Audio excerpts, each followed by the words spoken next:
তারপরে রয়েছে আন্তর্জাতিক যোগ দিবস পালন, এটা হবে 21শে জুন। তারপরে তোমার প্রশ্ন জিকে পোর্শনটা রয়েছে, জিকে পোর্শন এই পেজে নেই। তারপরে তোমার জালিকট্টু শাহরের এটা তামিলনাড়ু উত্তর হবে, অপশান সি। শাহজাহানের 4 পুত্র অথর্ববেদ, এটা কিন্তু একটু কনফিউজড কোশ্চেন, তোমরা জানাবে, ঠিক আছে? আমরা ঔরঙ্গজেব করেছি, তোমাদের কমেন্টে জানান এটা উত্তর কী হতে পারে, ঠিক আছে? নন স্টিকের রান্নার বাসন, এটার সঠিক অ্যান্সার হবে নন স্টিকের সাথে সঠিক উত্তর হবে টেফনল, ডি। তারপরে লিফটের আবিষ্কারটা হবে আইজি ওটিস, ঠিক আছে? আইজি ওটিস সঠিক উত্তর হবে।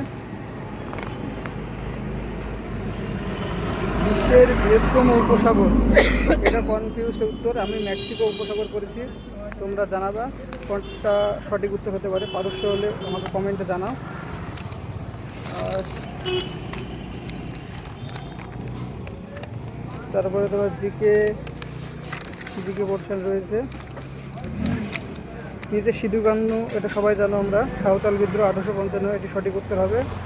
তো ওভারঅল কোশ্চেন কেমন ছিল এবং কোশ্চেন কত কাট আপ যেতে পারে কমেন্টে একটু জানাও, আমার মতামত দেখে বোঝা যাবে যে আমরা মাঠে ডাক পাবো কি না, তার বিস্তারিত তোমরা একটু কমেন্টে জানাও, তাহলে আমাদের সবারই একটা অ্যাভারেজ আন্দাজ করতে পারবো আমরা মাঠে ডাক পাবো কি না।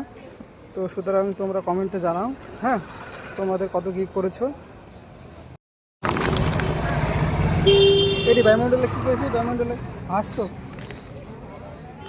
হাসতো প্রচণ্ড ঝড়ের পূর্বে কোনো কোনো পাদস্তম্ভ দ্রুত নেমে যায়, এটা বায়ুমণ্ডলে হ্রাসের জন্য পাদস্তম্ভ নামে কেন, বৃদ্ধির জন্য নামে, প্রচণ্ড ঝড়ের সময় বায়ুমণ্ডলে বৃদ্ধি হয় তার জন্য তো পাদস্তম্ভ নিচে নামে।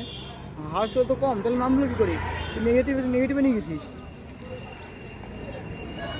গান মারা গেল, এটি ভুল করেছি, রাষ্ট্রপতি করে ফেলেছে, এটা প্রধানমন্ত্রী হবে, প্রধানমন্ত্রী হবে, নীতি নীতি আয়োগের চেয়ারম্যান প্রধানমন্ত্রী।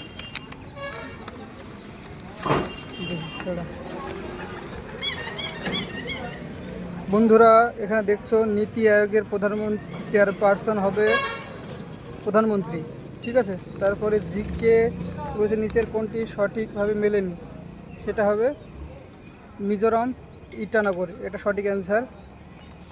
তারপরে তোমার জিকে পোর্শন চলে যায়, তার তুলে আছে আব্দুল ফজলের আকবরনামা উর্দুতে লেখা, এটা হবে এ অ্যান্সার, উত্তর হবে।